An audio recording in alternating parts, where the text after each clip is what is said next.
Hello, this is Dan Ariely, and I started the day today with a very heavy, complex discussion with somebody who has a very complex neurological condition, and because of that, lots and lots of pain.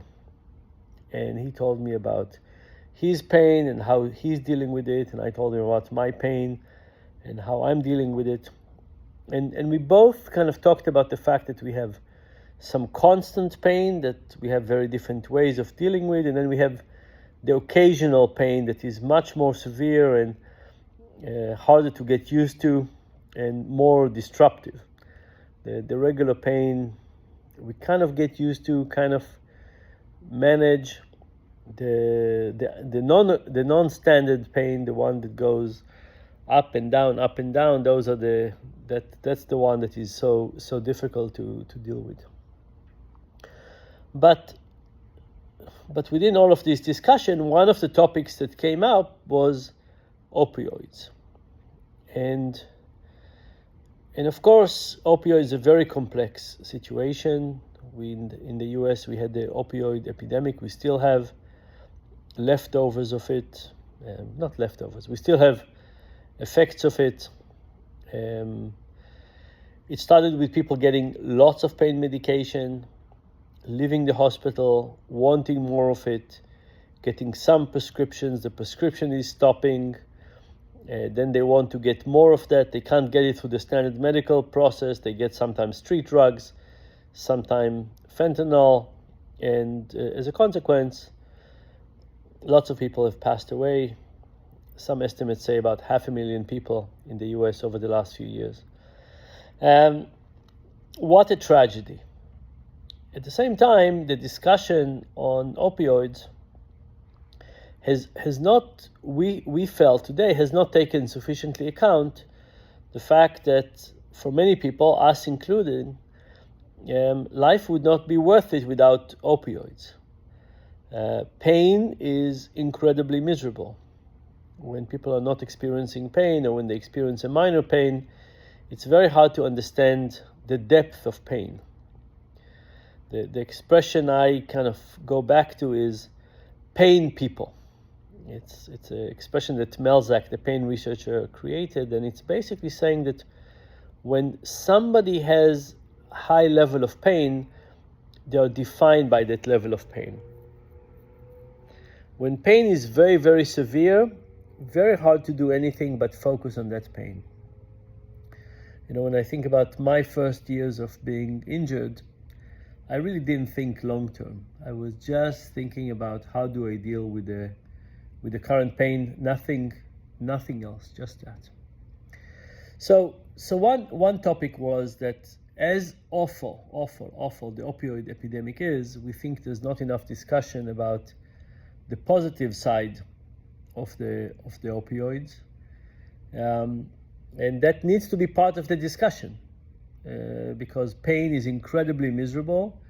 And, is the pendulum going to swing a little bit too much to the other side when we're not going to give people enough pain medication?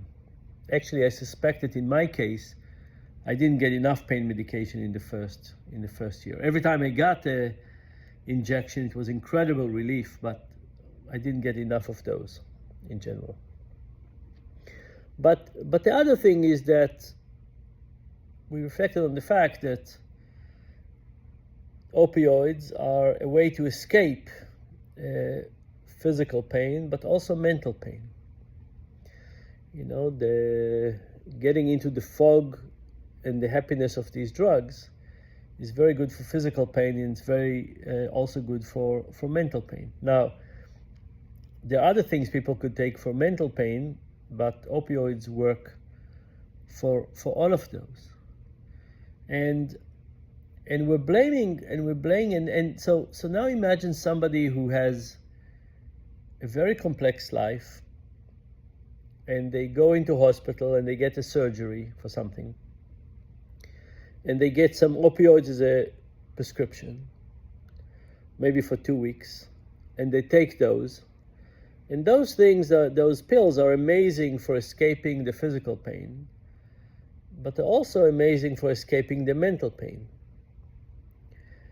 And then that person wants some as well. They want to escape more of the physical pain, they want to escape more of the mental pain. And a dependency is being created, addiction. And we think that the addiction is only about the physical pain, but the addiction could be just as well, in a big part, also come up with the emotional complexity of life.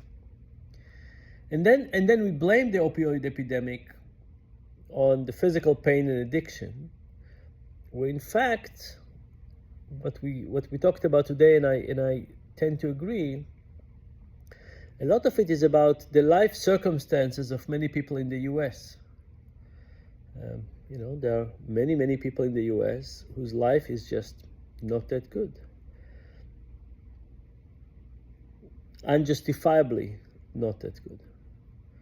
And when those people experience the relief, both physical and mental, of opioids, they want to continue with it. So we end up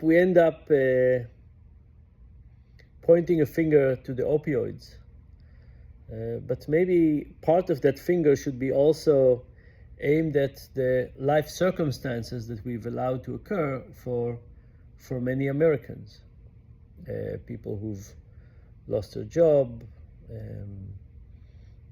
people who don't see a lot of future, don't have a lot of joy in their life, are struggling in multiple areas, are seeing themselves not living up to what their parents promised them, and so on and so forth. The kids are not managing at school. Just think about that complexity. That complexity is not the fault of an opioid. Anyway, so to summarize, I think it is important to recognize that the opioid epidemic, while being terrible, opioids themselves are a wonderful drug that I wouldn't want us to give up on, and I worry that we'll not use it enough, although we have to be more careful as well. And the second thing is that, yes, the opioids epidemic is terrible, but what if we thought of it not as just opioid epidemic? What if we thought of it as the opioid and mental crisis?